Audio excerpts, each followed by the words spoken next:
Welcome in. Welcome in. Another edition of the Face Mask Podcast. John Alsace, Nick Payne. So happy to be here.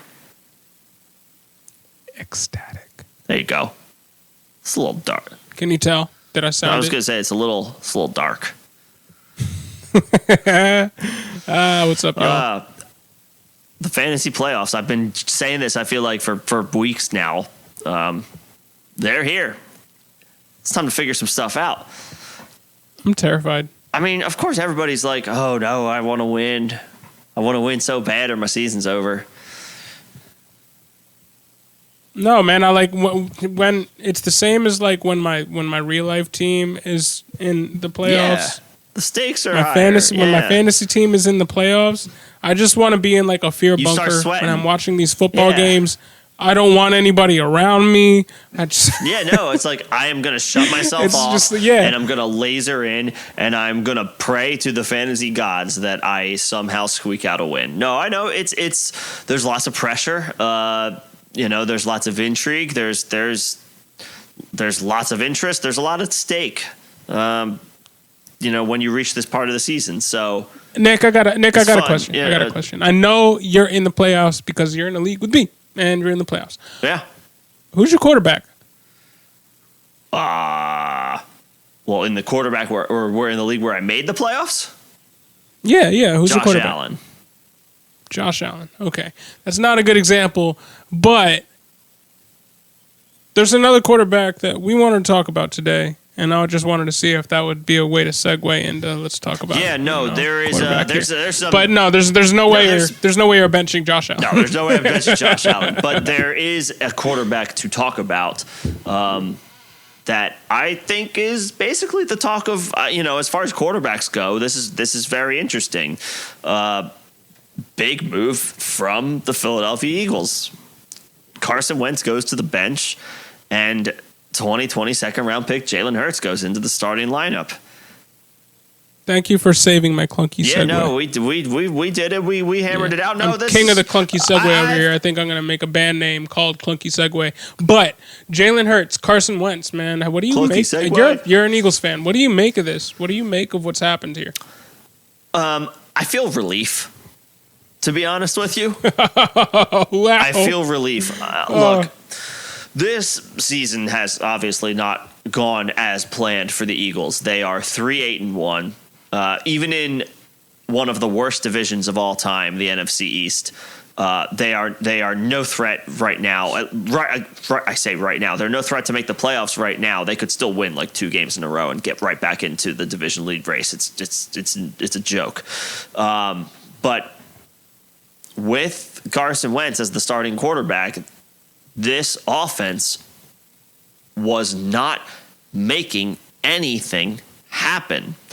And I stand by whether it's injuries or whether Wentz, just never progressed as a player, as an NFL player from when he was a young quarterback to now in his 5th year. And I think it's a combination of both things. He's not a starting caliber quarterback in the NFL right now. And I say right now out of, I guess, as a courtesy, I'm not, he looks like he might be broken. I don't know if it's the Eagles organization as a whole not doing a great job investing in him, or if he was just never good to begin with. I honestly, despite the I think he was good to begin with, man. I just think through having to go through injuries and then having to see he was be on the sidelines for the Super Bowl and have his backup win him the thing and be a lot of weird things hero happened in his career, and then he comes back and he's just I don't injury know, to get so and then he gets kind of mothballed because the Eagles don't put talent around him, and there's a ton of injuries every year, and man, I just think he definitely. I think he could benefit. He didn't end up with a good situation. He has talent. He did not end up in a good situation. I think he could benefit from a change of scenery. I think if he went to the Colts and reunited with Reich, that'd be great. But the guy that is replacing him, Jalen Hurts, when he went into the game, you could see that there was a little bit of a spark on offense. You could see it. It was palpable. They didn't win the game, and he didn't have an amazing, completion. It was a 40% completion percentage, but there was a clear difference when he was in there. He was rushing. He had 5 rushing attempts, 29 yards, 5.8 yards per attempt. That's good. That we've talked a lot, Nick, about how a running quarterback benefits the run game. I felt like the whole offense when you were watching that game, and I was watching it on, from switching between that and red zone, but there was just he threw a clear difference there. 4th down touchdown throw. And can't complain with that. Right. He's going to take his lumps, but I think any quarterback that they're willing to trust their whole offense to, there's only 32 of these guys. If he has a rushing floor, we've seen guys like Lamar Jackson not be prolific passers this year, but maintain a solid rushing floor and thus maintain fantasy relevance. So I think there's a clear route to Jalen Hurts being kind of a poor man's 2020 Lamar Jackson. I'm happy you brought this up because the offensive line has, among a lot of, pundits, Eagles fans in general, the offensive line has received a lot of slack, a lot of heat. They have been criticized for what a lot of people think has been poor play this year. And they're not a great unit. They're not an elite unit. But they're not as bad as the tape and the media would have you believe. The great Jeff Collins, DFS player, runs a website, has won major tournaments multiple times, just dropped this little tweet as we were talking about this conversation. This is not 15 minutes ago. Wentz has the second most dropbacks in the NFL with 2.5 or more seconds to throw. He says the only quarterbacks that average more time to throw are quarterbacks that can extend the play and run with their legs, like Josh Allen, like Kyler Murray. The point here is that the offensive line is not the issue. The offensive line is built, is schemed, is established with the same idea in mind with Carson Wentz using his legs to extend the play. He wasn't doing that. Now, he was early on, he was getting rushing scores, but that has completely evaporated in the past 6 weeks. And now, instead of, running, he has been taking tons and tons of sacks, 4, 5, 6 sacks a game. I'm not exuberating there. Those are real numbers. The offensive line is built to be able to help a quarterback use his legs to extend the play. Jalen Hurts, like you said, I don't know if I want to say 2020 poor man Lamar Jackson, but I know your point is valid. Your point is there. The point is valid. Right. The point is valid. We are hoping that if you're in a position where you have to start Jalen Hurts, the upside is there, and guess what? The scheme is built to his strengths. It was supposed to be Carson Wentz, but guess what? Their style of play is not so different, Wentz and Hurts.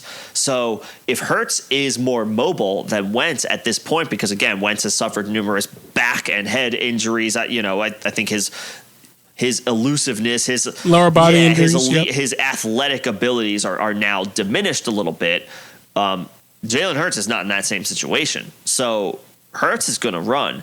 And to me, again, I've been heaping on Carson Wentz. I truly believe a lot of the blame does fall squarely on him. This is not personal. I just don't think he has played well. Again, the offensive line is not as bad as people would have you believe in Philly, and the weapons aren't awful either. They're not great. They're not the best group in the league, but they've got solid tight ends in Dallas Goedert, who is now the tight end one in Philly. Zach Ertz is a solid veteran tight end too, but is still a viable pass catching option. Maybe not an elite pass catching option, but he's there. Travis Fulgham can make plays. He's been pretty quiet over the past 6 weeks, but again, I think a lot of that could be tied to Wentz's play. They first round pick Jalen Reagor, who is healthy, and Greg Ward, like I mentioned a little while ago, caught a fourth down touchdown pass from Jalen Hurts against the Packers. So the weapons aren't awful. The situation isn't awful. To me, you got to take a long look at Hurts. If you're, again, like if you have a Josh Allen, you don't need to worry about this. But if you don't have a bona fide QB1 who is proven to be matchup proof every week, you got to take a long look at Jalen Hurts. Yeah, because look, if you look at what he did last week, it was mop up duty. 6 points on the ground, got a touchdown. Yeah, so that's 10. And that was in what, 10, the two halves of football? 10 points in mop up duty. Right. So, I mean, frankly, I think the makeup of the Philadelphia offense lends itself to be operated with Jalen Hurts at the helm in the same manner that the Ravens offense operates. They're not heavily wide receiver reliant. They rely on their tight ends, which Philadelphia historically has, and they rely on their run game with the rushing quarterback. The Eagles have a great run game. Miles Sanders has been one of the most effective rushers in the league. Well, not this year, but he has proven to be. He's been up and down. I think he has. He's been up and down. In terms of yards per attempt. Yeah. He's been one of the most effective rushers. Yeah, they haven't utilized him enough. It's kind of mind-boggling. Boston Scott's good for a few big plays a game. In secondary duties, and I think Jalen Hurts just enhances that, and he'll obviously rush some. Yeah, himself. He'll take some himself. Yeah, I think this could be the poor man's Ravens if operated correctly. No, I think this is a good situation. This is like a sneaky upside situation. Comes down to the coaching staff. Yeah, but I execute. So coaches tend to. I feel like when a backup goes in, or a backup quarterback, when a backup quarterback goes in, whether it's for injury or performance or otherwise, they tend to simplify the game plan. And it's not uncommon for that to work out because you're not putting too much on the quarterback's plate right away.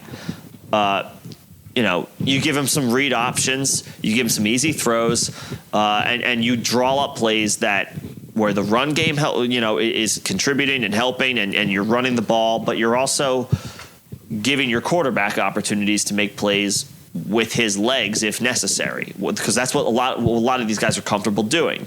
They'll take a broken play and try to make something out of it. Jalen Hurts can do that. So, it's just a matter of, you're right. Will they draw up the correct plays? But I think they will simplify the playbook for him. He is a rookie. He's a second round pick. He has not seen that much time. He's seen a little bit of time here and there this season, but this is the first time, obviously, he's going to start. I genuinely think they're going to try to not put too much on his plate, and I think that could be playing in his favor. Now, I know this doesn't have bearing on fantasy this season, but for those people that play Dynasty, do you think he has a chance here to establish himself as the long-term Philadelphia starter? Yes, he does, just because of the fact that he now has the opportunity. I don't know if he's going to play the rest of the season. He could totally stink up the joint, against the Saints, who are one of the better overall defenses in the league. He's not exactly getting a cupcake situation in his first start. This is a 10-win team. This is a team that's going to the playoffs. They are good. They are strong at a lot of positions. I am by no means, expecting the Eagles to win this game, but it's also, you can obviously the argument is there that the Saints are a unit that can neutralize a guy like Hurts. He's going to have to obviously he's got a tall task ahead of him. He's going to have to prove that he can make smart, sound decisions, limit a crazy amount of you want to limit the rookie mistakes or mistakes in general. Obviously, it's a taller task against a defense like this, but he has the opportunity. It's there just because he's going to be the starter, and if he doesn't totally bomb Week 14, I have to believe he's going to stay in, and then the schedule gets a little bit softer. For the Eagles, as far as they play Dallas. That's not a difficult defense. They do play Washington. They are one of the Washington is better than the Eagles right now, so that is a tougher matchup for them. Their defense can definitely cause problems. But then they play Arizona. Good defense, not shut down. They're an above average unit. There's no doubt. But Hurts is going to get every opportunity to prove that he's got a chance. Will he? I don't. Whether it's with the Eagles or if it's with somebody else, he's going to get a chance to prove that he can play. Will he stick? I would say it's hard to say right now. So a lot's been said about his lack of passing prowess. How pronounced do you think that is, and do you think that's really going to be a detriment to him? No, I mean, at the end of the day, when it comes to fantasy, these guys are good enough to get the ball to their playmakers enough times to make an impact. So I'm not putting too much stock into that now, again, with him being a rookie and in this being a lost season for the Eagles. But when it comes to just strictly fantasy purposes, he's very intrigued. Despite the bad matchups, or it's a bad matchup this week. The schedule softens a little bit after Week 14. He is an interesting guy to consider if you kind of are just having if you have a middling quarterback option, maybe doesn't inspire a ton of confidence. This guy has the upside to get 20 fantasy points, which is a favorable. That's kind of like the benchmark that you're hoping for, depending on your league scoring. But outside of the QB1s, if you're streaming a quarterback, or if it's a lower end quarterback option because you're a late round quarterback type of guy like me and you, both of us. You're a no round quarterback. You're a pickup quarterback, but but maybe you're in that situation, but maybe that didn't work out or maybe you got by to this point with whatever options were available to you. But if you're facing a situation this week where it's not a top 5, it's not a bona fide QB1, to me, Jalen Hurts is worth a pickup.